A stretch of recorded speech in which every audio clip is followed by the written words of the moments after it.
On se retrouve pour un nouvel épisode du podcast avec quelqu'un que j'apprécie beaucoup qui s'appelle Caroline Delage. Bonjour Caroline. Bonjour, merci beaucoup pour l'invitation. Avec plaisir. Je pense que le nom spontanément, si on dit aux gens Caroline Delage, c'est pas forcément...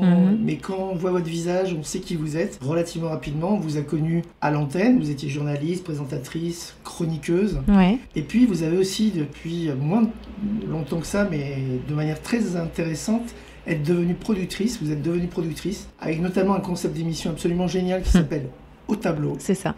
Et d'ailleurs, votre boîte de production s'appelle Au Tableau Production. Voilà. Absolument. Et c'est dans votre bureau que je vous interroge et je vous remercie de m'accueillir dans votre bureau. Merci d'être venu jusqu'à moi. Je vous en prie.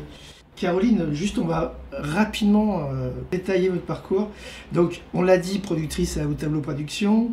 Un concept qui marche très bien au point que vous l'avez vendu récemment dans plusieurs pays du monde. Oui, c'est ça. D'ailleurs, ça a commencé en Belgique avant la France. Donc, ça a commencé d'abord par s'exporter avant même d'exister en France. Ouais. Et aujourd'hui, c'est une émission qui existe dans 12 pays à travers le monde. 12 pays, d'accord.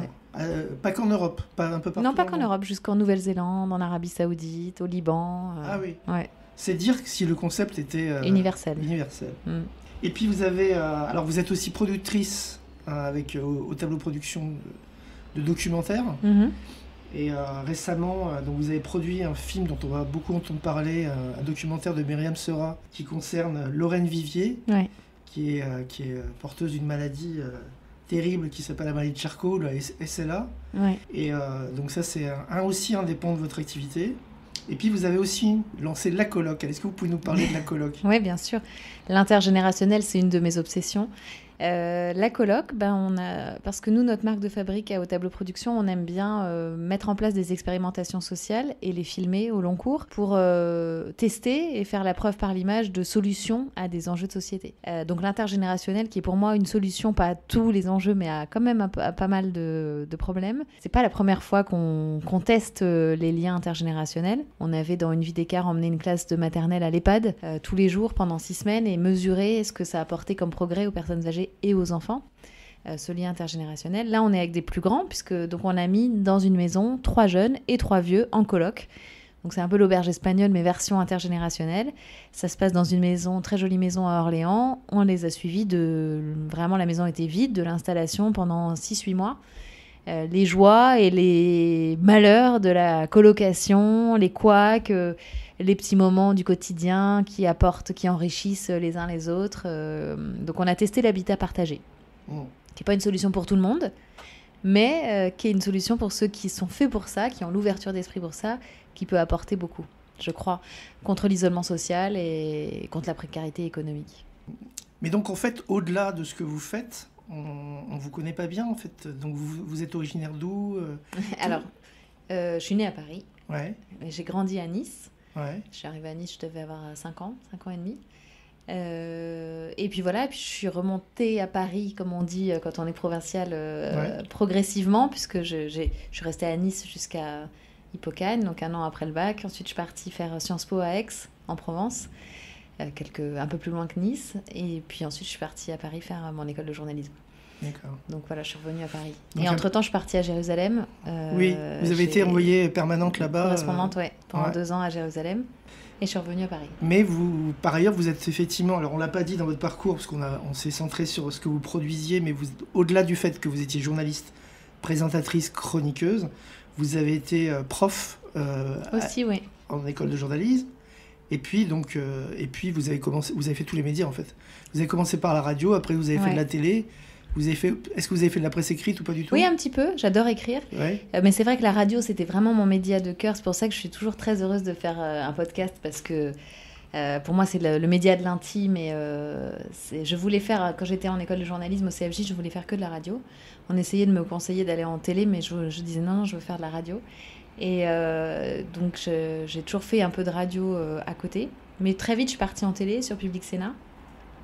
C'est Jean-Pierre Elkabbach qui m'a fait venir sur cette chaîne-là. Je suis restée 6 ans.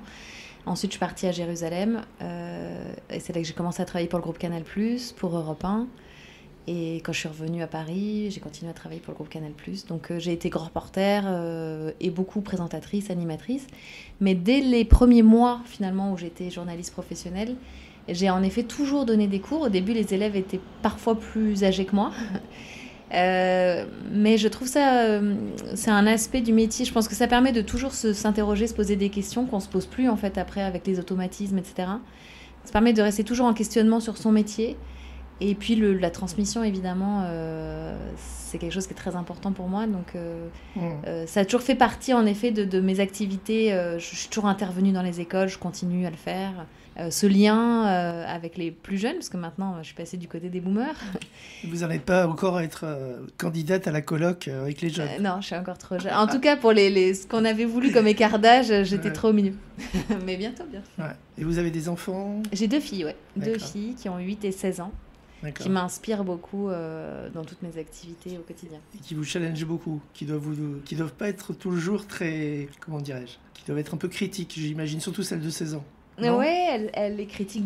On est beaucoup dans le débat d'idées, c'est normal, c'est son âge, on a des grandes discussions. Philosophiques? Oui, ou géopolitiques, ou sur les injustices dans le monde, ou sur les changements d'équilibre dans le monde. C'est un sujet qui la passionne beaucoup, donc on a souvent des discussions. Et puis elle est très au courant de l'actualité, elle se documente beaucoup, donc c'est intéressant. Les chiens ne faisant pas des chats.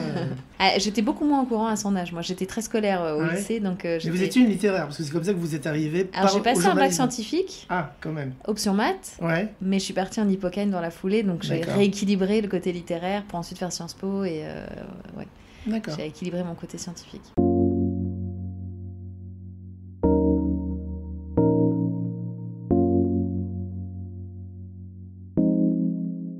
Eh bien, on va attaquer le questionnaire proprement dit du bonheur chez les autres, celui avec lequel on interroge tous nos témoins. Et donc la première question, qui est à la fois la plus générale et la plus conceptuelle, mais aussi probablement la plus intéressante, c'est quoi la définition que vous donnez du bonheur? Pour vous, c'est quoi le bonheur? C'est difficile à définir, et si vous me disiez est-ce que vous êtes heureuse, c'est difficile de répondre, je trouve, oui, de manière absolue. Pour moi, il y a des moments de bonheur, en fait. Et parfois, on s'en rend compte souvent, après les avoir vécus, je trouve, que finalement, on était heureux à ce moment-là. Parce qu'on a toujours des hauts et des bas, un moral qui est plus ou moins au beau fixe, des coups de mou. Donc, je ne sais pas si c'est le bonheur. Pour moi, voilà, je le vis plus comme des moments où on arrive à... En fait, le tout, c'est d'arriver à s'en rendre compte et d'en profiter, en fait, et de savourer. Parce que pendant une grande partie de ma vie, j'étais toujours insatisfaite. Et j'arrivais jamais à profiter du moment présent parce que j'étais toujours dans une quête d'autre chose, de progrès, de faire mieux, de faire différemment, de faire autre chose. Et finalement, on n'est jamais heureux quand on est dans cet état d'esprit-là. Et en même temps, c'est un moteur qui fait avancer, qui fait progresser. Donc la satisfaction, c'est pas que négatif. Mais les épreuves de la vie ont fait que je crois que j'ai appris à davantage savourer ces moments de bonheur quand ils se présentent, à les saisir et à en profiter et à remettre un peu plus tard mon insatisfaction ou mes questionnements ou mes doutes ou ma frustration éventuelle. Et sans vouloir rentrer dans l'intimité, vous parlez de grosses épreuves, vous avez rencontré vraiment des... Oui, je crois que chacun a son lot d'épreuves. Je suis pas sûre que certaines personnes aient la vie hyper facile et d'autres... bon, il y en a qui en bavent plus encore que d'autres, c'est vrai. Comme disait George Orwell, certains sont plus égaux que d'autres. C'est ça. Mais oui, un divorce, des épreuves familiales, enfin des choses... D'accord. Après, c'est aussi des épreuves, c'est comment on est capable de les encaisser. Ouais, exactement, comment on les surmonte. En tout cas, moi, celles que j'ai traversées, je crois, m'ont fait beaucoup progresser et m'ont aidé à prendre la vie un peu différemment et à mieux apprécier les moments de bonheur. Et d'ailleurs, avec mes filles, tous les soirs, enfin maintenant, plus avec la petite, parce que la grande, elle se couche beaucoup plus tard que moi, mais la petite... au moment du coucher, tous les soirs, on a notre petit rituel qui est de chacune de se dire les 3 petits moments de bonheur de la journée. Ah, c'est beau ça. Pour les ancrer et pour rester là-dessus avant de s'endormir. Donc ça peut être j'ai vu un arc-en-ciel. Ma fille, à tous les jours, j'ai bien mangé à la cantine. C'est très important pour elle, ça participe à son bonheur, de ce qu'elle a eu au déjeuner. Ça peut être, tiens, j'ai passé un moment avec quelqu'un que j'apprécie particulièrement, ou il faisait beau aujourd'hui, j'ai fait du vélo, enfin voilà, des choses simples, mais qui pour moi, je crois... il y a à la fois des choses profondes, bien sûr, être avec les gens qu'on aime, et puis des choses simples qui, le tout combiné, fabriquent des moments de bonheur. En tout cas, elles doivent être très fières de leur maman. Je sais pas, j'espère. Je suis très fière d'elle, moi, en tout cas. Mais on parlait de surmonter les problèmes de la vie. Ça passe, je pense, pour vous par l'action, parce que vu le nombre de choses que vous déployez, puisque vous auriez pu vous contenter, entre guillemets, d'être simplement journaliste, chroniqueuse, comme il y en a beaucoup. Le fait que vous soyez allé vers la production, ça dit quelque chose. Ça dit le fait de vouloir marquer Oui, c'est vrai. Son territoire. C'est exactement ça, vous m'avez tout à fait bien cerné. Moi, j'ai besoin d'être dans l'action tout le temps. C'est-à-dire que quand il se présente une difficulté, quelle qu'elle soit, je peux pas rester là à me dire, oh là là, bah, c'est pas de chance. J'ai toujours le réflexe de dire, bon, ok, donc quelle est la voie de sortie ? Quelle est la solution ? Ça marche pas par là, par où on passe ? Et face au problème c'est marrant parce que j'avais cette discussion avec ma fille ce week-end, qui a 16 ans et qui est dans l'âge où on est révolté face aux grandes injustices du monde, et il y en a un paquet, donc il y a de quoi être révolté. Et je lui disais, tu sais, c'est bien d'être révolté, il faut être révolté et pas rester passif, mais en même temps, tu peux te contenter de dénoncer, de te révolter, et puis tu peux aussi agir. Alors, tu vas pas pouvoir sauver des pays où tu n'es pas, mais chacun à son niveau, on est en capacité d'agir, je crois. En tout cas, moi, c'est vraiment un besoin viscéral. C'est comme ça que je me sens utile, et c'est ce qui me permet d'apprécier les moments de bonheur, je crois, et d'être bien avec moi-même, d'être alignée. J'ai besoin de faire, d'agir, d'avoir l'impression de construire quelque chose pour essayer de résoudre, pas sauver le monde, pas changer le monde, mais résoudre ce qu'on peut résoudre. Je suis très inspirée par un principe hébraïque qui est le tikkun olam, qui veut dire réparer le monde, que je trouve très beau. Déjà, je trouve ça très...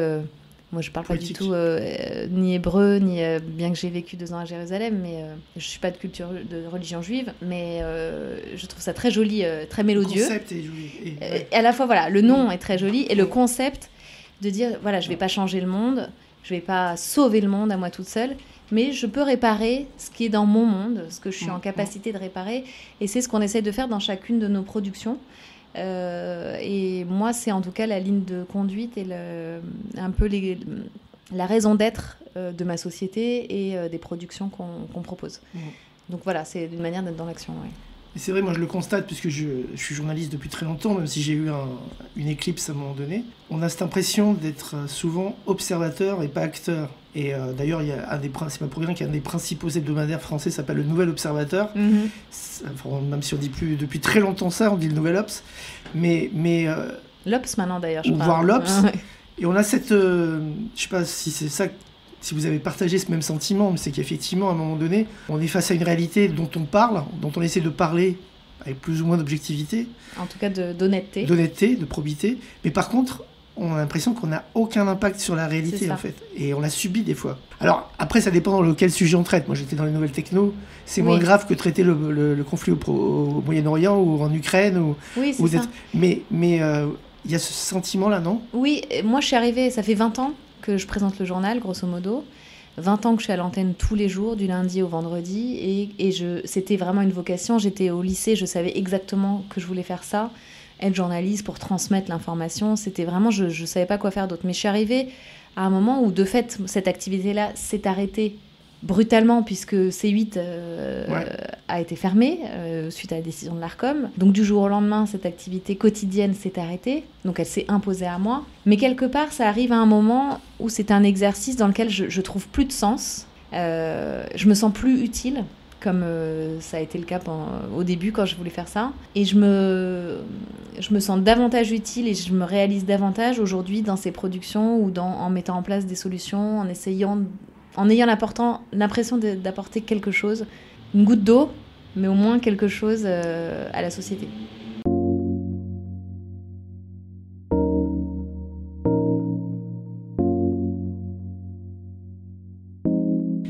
Donc vous l'avez dit, vous avez passé une bonne partie de votre enfance à Nice. Si je vous demande quel souvenir de votre enfance remonte spontanément à la surface, vous me dites quoi ?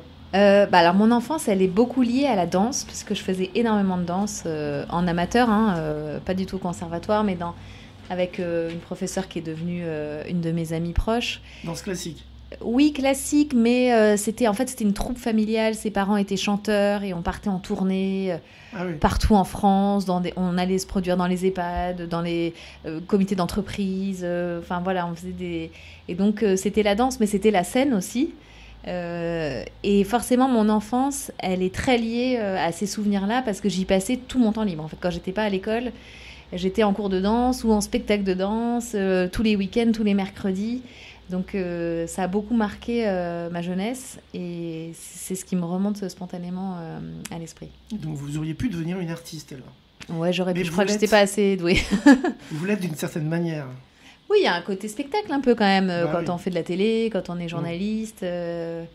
Puis même le fait de s'apprêter pour aller à l'antenne, de se maquiller, de se coiffer, de s'habiller. Il y a un côté scène aussi, que j'ai toujours bien aimé.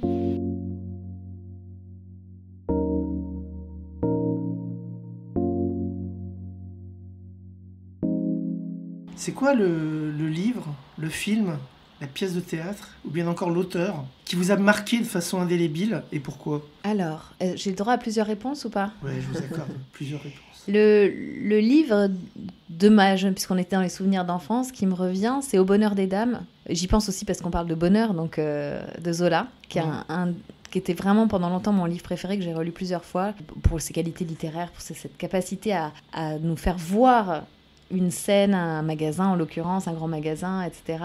Juste avec l'écriture, Et c'est amusant, vous vous rendez compte que vos bureaux sont à quelques encablures on est à quelques encablures du métro Boucicaut qui a inspiré Zola et du Bon Marché qui a inspiré Zola.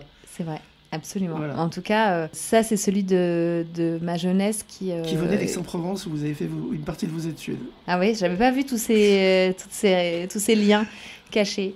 Après, en auteur, moi, je suis une fan absolue, parce qu'en plus, c'est un ami de David Fuenquinos, c'est le seul auteur dont j'ai lu intégralement absolument tous les livres, où je relis certaines phrases, où je savoure vraiment... Il y en a un que vous préférez? La délicatesse. La délicatesse. J'aime beaucoup le dernier, Tout le monde aime Clara. J'ai beaucoup apprécié. Et j'aime beaucoup sa délicatesse, justement, à David, sa finesse d'esprit, son humour, son écriture. Et puis les sujets qu'il traite, le quotidien qu'il arrive à sublimer. J'aime beaucoup, beaucoup cet auteur et la personne aussi qu'il est. Et puis sinon, un livre qui m'a beaucoup marqué, j'ai jamais pleuré autant c'est D'autres vies que la mienne d'Emmanuel Carrère. Je me rappelle l'avoir lu en vacances un été, et en plus j'étais dans un cadre idyllique, j'étais en Grèce, et mes larmes ne cessaient de couler. Et c'est rare qu'un livre, moi je pleure beaucoup, comme une madeleine, je suis très émotive, mais plus devant la télé, ou de pleurer autant en lisant des lignes, ça m'est rarement arrivé. Il est bouleversant. C'est vrai qu'il fait partie de ces livres que... Et puis la petite fille dont il parle s'appelle Juliette, et ma fille aînée s'appelle Juliette. Ah oui, ça résonnait en plus. Ça a résonné énormément. Voilà, donc j'ai fait 3 réponses au lieu d'une. Mais Non, mais elles me vont très très bien, vraiment.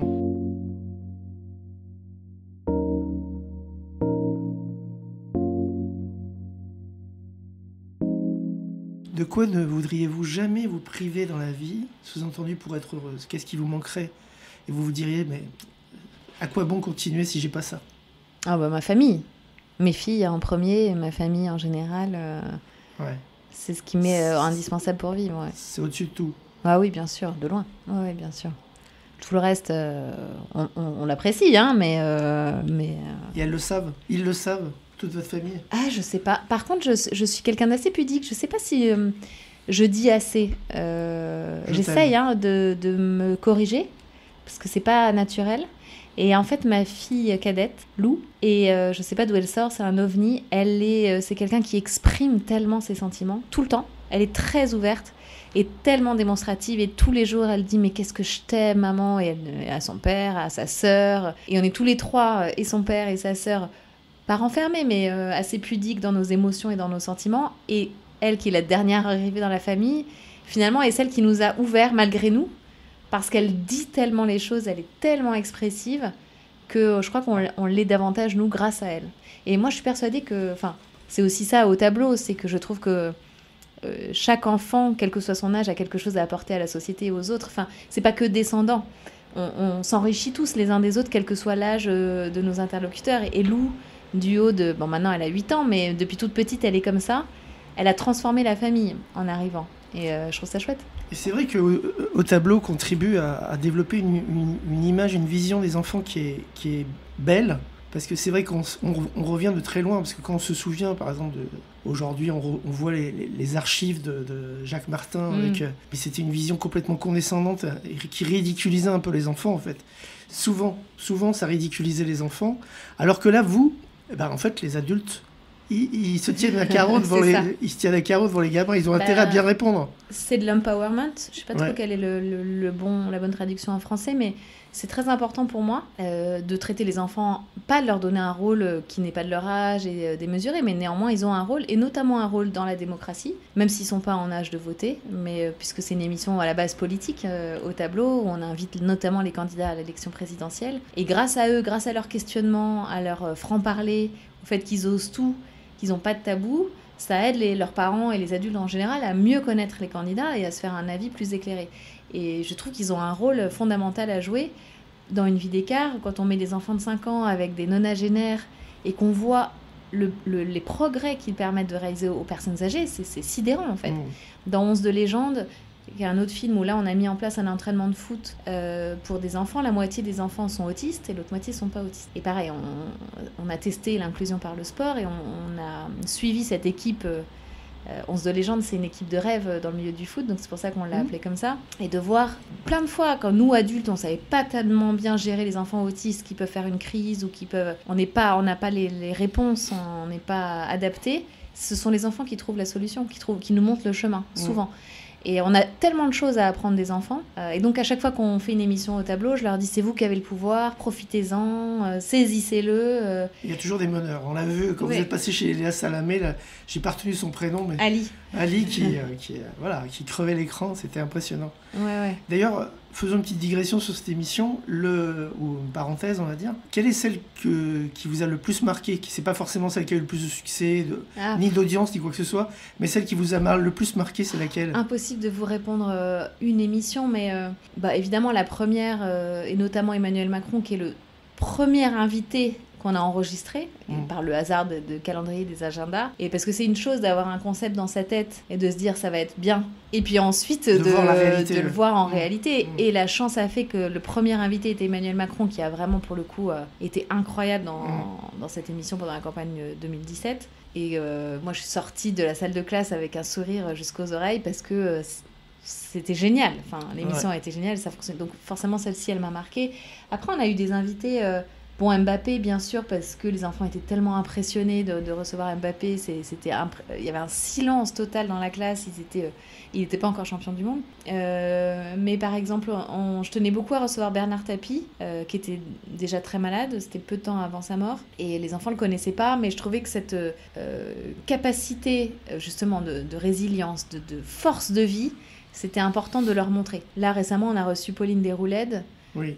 On parle du handicap, mais comme jamais on parle du handicap, parce que les enfants ils osent dire, fais voir ta prothèse, ah mais ça fonctionne comment, mais tu préférais ta vie avant, tu préfères ta vie maintenant. Enfin, ils osent poser des questions que nous on oserait à peine regarder la prothèse de Pauline, et voilà, et ça détabouise tellement de sujets, et c'est important. Je connaissais pas le mot, mais j'ai peut-être inventé. Moi je trouve assez parlant. Mais sans dire le nom, il y a quelqu'un qui vous a refusé vraiment de venir Oui, la seule qui est refusée catégoriquement de venir, c'est Marine Le Pen. D'accord. Qui ne veut pas participer à l'émission. En argumentant ou en argumentant pas ? Elle a l'impression de manipuler les enfants. Bon, nous, on s'est dit que c'était peut-être parce qu'elle était un peu effrayée par le questionnement des enfants. C'est peut-être parce qu'elle-même, elle se souvient qu'elle a été manipulée quand elle était enfant. Bon, en tout cas, c'est dommage. C'est plutôt l'inverse. Ce sont les enfants qui ont le pouvoir. Mais non, sinon, après, ce sont que des contraintes d'agenda. Qui font que mais ils sont plutôt demandeurs de venir en général. Oui. Ouais. Quand ils ont vu le succès au début, ils se sont dit il faut qu'on y soit. Et puis surtout, je crois qu'ils savent que c'est un moment à part en fait. Parce qu'on a un très haut niveau d'exigence de notoriété de nos invités, donc ils ne sont pas en manque d'apparitions télévisées, d'interviews, etc. Ils sont très médiatisés, mais ils savent qu'au tableau, ça va être différent, qu'ils vont être un peu malmenés, qu'ils peuvent avoir 0 sur 5 à l'interro-surprise, qu'ils vont parfois être un peu, pas ridiculisés, parce que c'est toujours très bienveillant. Il n'y a aucun a priori, il n'y a aucune arrière-pensée, et c'est ça qui change tout, en fait. Les enfants sont challenging, ils sont exigeants, mais sans aucune arrière-pensée et toujours dans la bienveillance. Donc on peut tout demander. Et à contrario, il y en a qui ont fait des pieds et des mains pour que vous les invitiez et vous y teniez pas, et puis voilà, et du coup ils l'ont mal pris. Non, il y en a qui font savoir qu'ils aimeraient bien être invités, mais on n'a aucun incident diplomatique. Il y a des personnalités qu'on voit partout. C'est-à-dire, je sais pas, ils ont des excellents attachés de presse parce qu'on les voit dans tout. Mais, je vais pas dire de nom là, mais voilà, je pense qu'ils ont dû vous solliciter, je suis sûr, pour cette émission.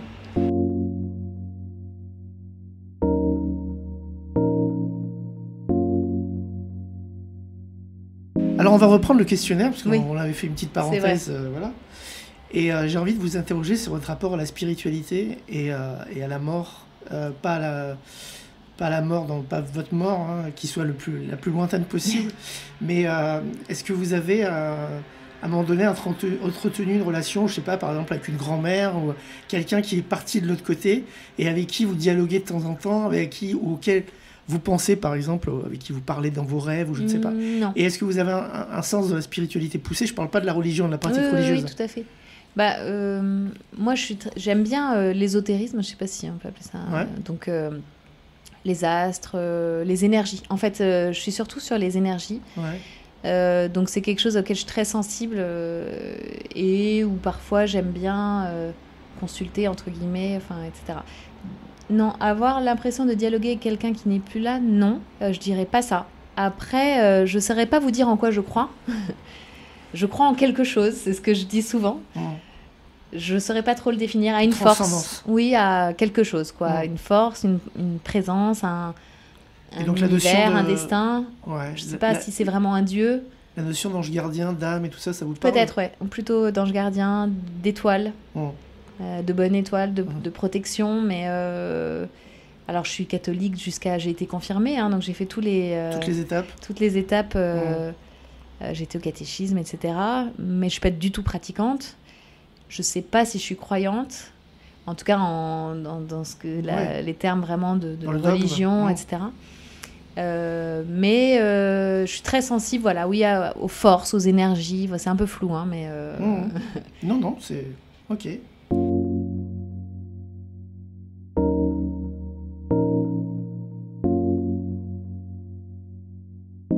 Alors, vous êtes une femme d'image, vous êtes une femme de son, puisque vous avez fait de la radio aussi à un moment donné, et vous êtes une femme de mots, c'est-à-dire les mots ont une importance pour vous.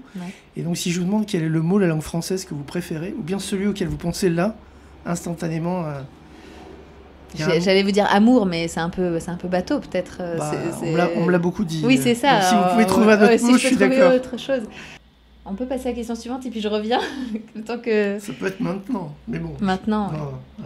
On va pas... On revient après à la question.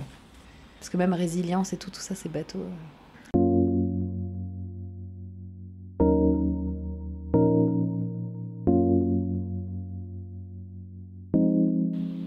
On l'a dit tout à l'heure, vous êtes une femme d'action, vous réalisez dans l'action, mais l'action s'accompagne rarement, enfin plutôt même, s'accompagne pas rarement de doute. On est souvent emporté par le doute. Est-ce que le doute fait partie de votre existence? Oui. Est-ce que vous doutez souvent de l'existence? Et est-ce que vous doutez uniquement de vous ou vous doutez des autres aussi? La confiance, voilà le mot. C'est ça en fait le mot que je cherchais. Voilà, question numéro 6. On va faire 2 réponses dans une seule question. 2 réponses en une. Confiance, oui, évidemment. La confiance, c'est fondamental. Mais pour avoir confiance dans les autres, il faut avoir confiance en soi. Donc, je crois que c'est le travail de ma vie, évidemment. Comme je ne suis pas la seule, hein, je pense. Mais, donc, je suis en work in progress sur ce sujet-là. J'essaye de faire confiance à mon intuition. Et de me dire que finalement, souvent quand je suis mon intuition, je ne me trompe pas. Mais c'est vrai qu'on est tenté, puis surtout quand on a une entreprise aussi, il faut être prudent, il faut à la fois prendre des risques, mais en même temps être prudent. Donc c'est un équilibre en fait, c'est un savant équilibre entre prendre des risques, oser, parce qu'il faut bien, on ne peut pas rester comme ça immobile, tout en étant prudent et en assurant ses arrières. Et donc j'essaye de naviguer un peu entre ces 2 contradictions et ces 2 extrémités, et tout en suivant... de toute façon, moi, j'arrive pas à faire quelque chose que je ressens pas ou pour lequel je suis pas sincère. Donc, je ne peux être que à 1000% dans ce que je fais. C'est pour ça que je défends chaque projet avec tout mon cœur, toute mon énergie, toute mon âme. Et j'y vais, quoi. Et tant pis si je me trompe, mais j'essaye de me tromper le moins possible et que les conséquences soient pas trop engageantes, quoi. Vous avez jamais souffert du syndrome de l'imposteur? Si, beaucoup. Au début, je n'osais même pas dire productrice. C'était c'est chaque étape. Hein. Quand j'étais au lycée, je me disais, oh là là, le baccalauréat, ça me semblait complètement inaccessible. Bon, puis finalement, j'ai eu mon bac, m'en sens très bien. Et pareil, au début... Félicitations. Merci, c'était il y a quelques années, hein, ça vaut plus grand-chose. Moi, j'ai eu que mention bien, donc je vous dis félicitations. Je vous ai battu. Non, mais... Et pareil, journaliste, c'était le Graal que je voulais atteindre quand je suis devenue journaliste, que j'ai eu ma carte de presse. Et au début, productrice, c'est un mot que je n'osais pas trop dire. Je me sentais pas légitime je me rappelle que quand je suis arrivée, parce qu'en plus, ma toute première production, c'était assez... on investissait un EHPAD dans lequel on avait construit un décor, caché les caméras dans les murs. Enfin, c'était pas un petit projet. Voilà. Et quand je suis arrivée sur le setup la première journée, j'en avais les larmes aux yeux, me dire waouh, c'est moi qui fais ça. Je me sentais toute petite par rapport au projet. Et donc si, le syndrome de l'imposteur, on l'a toujours. Et puis bon, sans vouloir tomber dans le sexisme un peu facile et primaire, je crois que quand on est une femme, on doit encore faire ses preuves 2 fois plus. Donc il faut beaucoup y croire pour que les autres croient en vous. En fait, je trouve qu'on croit moins spontanément en vous d'emblée comme ça. Donc il faut y croire 2 fois plus pour pousser les autres à y croire aussi. C'est malheureusement vrai. C'est encore vrai. C'est de moins en moins vrai, cela dit. Mais c'est encore vrai. Ouais.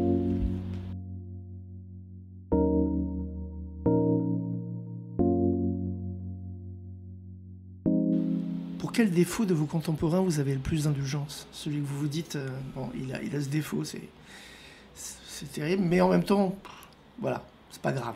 Et j'ai de l'indulgence. Je sais pas si le besoin d'être aimé, je sais pas si c'est un défaut, mais ça conduit souvent à avoir un comportement un peu lourd, un peu d'être en demande en fait. Donc parfois ça conduit à soit pas de l'agressivité, mais ou des reproches ou.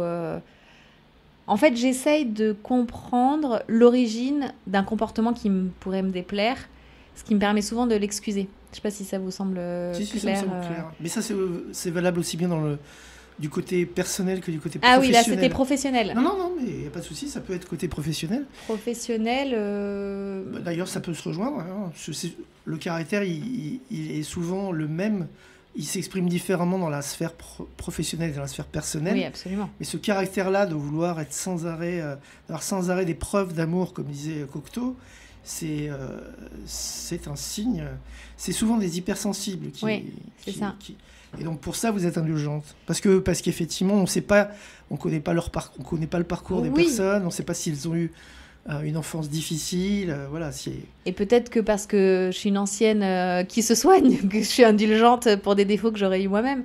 Mais non, en fait, quand l'intention est bonne, j'arrive plus facilement à pardonner une maladresse ou un défaut que si je sens de la malveillance ou l'insincérité, l'hypocrisie, c'est quelque chose que j'ai du mal à accepter en revanche.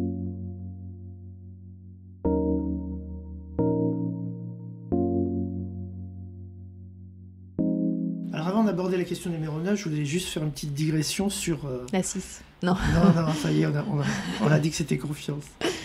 Non, sur une question que je ne pose pas systématiquement, mais autour de l'intelligence artificielle et des évolutions technologiques aujourd'hui qu'on vit, qui sont... On est en plein dans une révolution dont on ne perçoit pas encore complètement toutes les dimensions. Mais vous, dans votre profession, est-ce que ça a déjà un impact notoire ou pas du tout ? Moi, dès que je pose une question, on demande d'abord à ChatGPT avant de me répondre. Mais oui, on s'en sert, je crois, pour l'instant, pas plus que dans n'importe quelle profession, plus comme...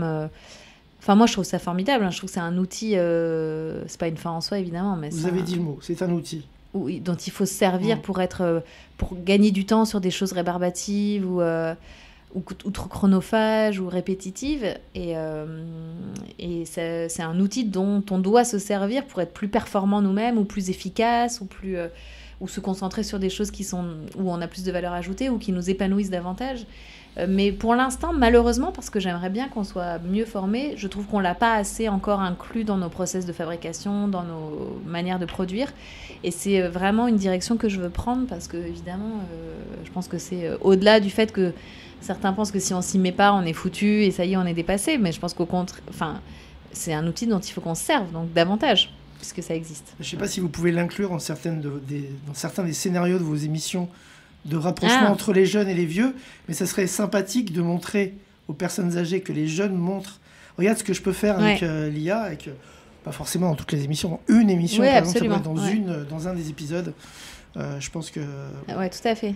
C'est un élément aujourd'hui. C'est vrai que il y en a qui en sont encore, on en parlait tout à l'heure, au stylo et au papier. Et voir aujourd'hui ce qu'est capable de faire l'IA, c'est à la fois, on en parlait aussi tout à l'heure, à la fois bluffant et des fois terrifiant, parce que oui, ça va très très vite, quoi. Mais c'est un outil. Oui, c'est ça. Et le problème, c'est pas l'outil, c'est ce qu'on fait de l'outil et qui a l'outil dans les mains. Oui, c'est ça, et qui le programme aussi. Quelles sont les infos qu'on rentre dedans? Exactement, ça suppose plein de questions. De maîtrise. Ouais. Exactement.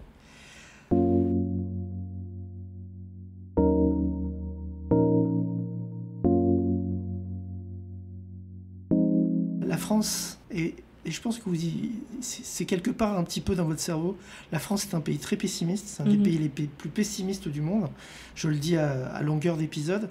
C'est un peu ça qui m'a poussé à faire ce podcast. Et donc moi, je me pose toujours la question, est-ce que la personne qui est en face de moi, elle est optimiste ou pessimiste? Après, ça ne veut pas dire grand-chose, parce qu'en fonction du contexte, en fonction des choses de la vie, on peut être à un moment donné très pessimiste, à un moment donné très optimiste. Donc, ma question, c'est pas est-ce que vous êtes vraiment optimiste ou est-ce que vous êtes pessimiste, mais plutôt, qu'est-ce qui vous rend optimiste pour l'avenir? Mais pour répondre à la question que vous ne me posez pas, je crois que je suis résolument optimiste, parce que je me lance dans des projets parfois où tout le monde me dit non mais n'importe quoi, hein. Tu vas faire jouer au foot des enfants autistes avec des enfants pas autistes, enfin voilà. Et d'ailleurs il y a quelqu'un un jour qui m'a dit en me présentant, Caroline, c'est quelqu'un qui croit très fort en ses rêves. C'est un peu ça aussi, être optimiste, c'est croire que ce qu'on entreprend ça va réussir. Enfin, je sais pas si vous avez vu dans mes bureaux là-bas dans la cuisine, il y a un néon, il y a marqué Dream Big. Ah non, j'ai rêver pas... grand.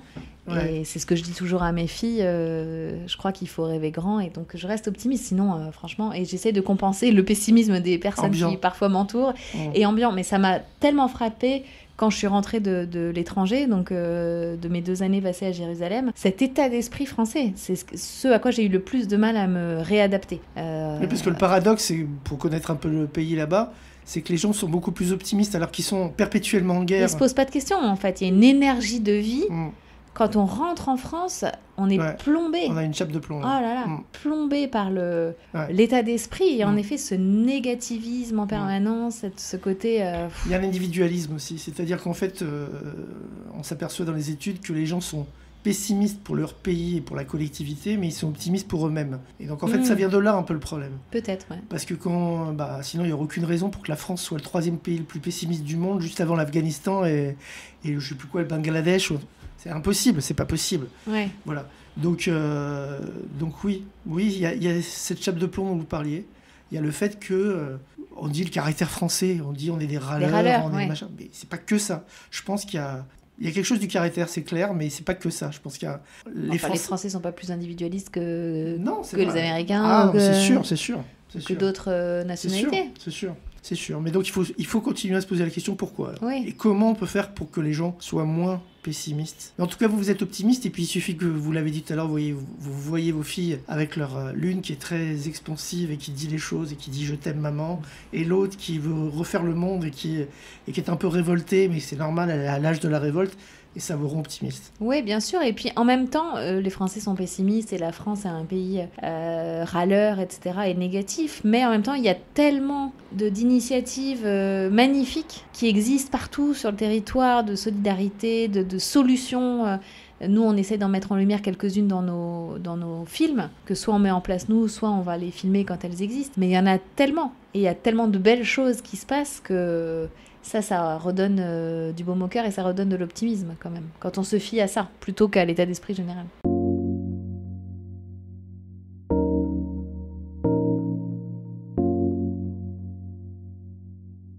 Alors Caroline, vous savez quoi, on est déjà à la fin de l'interview et... Dommage. Ouais. On pourrait se parler pendant des heures, mais qu'est-ce qu'on peut vous souhaiter tout simplement pour les prochaines semaines et les prochains mois? C'est essentiellement professionnellement ou personnellement. Plein de nouveaux beaux projets, parce que le contexte n'est pas facile là en ce moment. Non. dans l'audiovisuel et ailleurs, mais l'économie se porte pas très bien et donc on espère pouvoir continuer à porter des projets qui me semblent utiles et évidemment pas indispensables, personne n'est indispensable, rien n'est indispensable, mais qui peuvent peut-être apporter quelques solutions et en tout cas sur des sujets qui me tiennent à cœur. Et voilà, pouvoir continuer à exprimer, à permettre aux réalisateurs et réalisatrices de s'exprimer et de proposer des solutions. Moi, j'en suis certain. Je crois beaucoup en vous. Merci. Ça fait des années que je suis ce que vous faites et je crois beaucoup en vous. Et je pense que vous avez toutes les cartes en main. Après, vous êtes forcément tributaire d'un contexte. Ouais. Mais voilà, comment vous avez dit ? Dream big. Dream big. À bientôt, Caroline. À bientôt, merci beaucoup. Merci.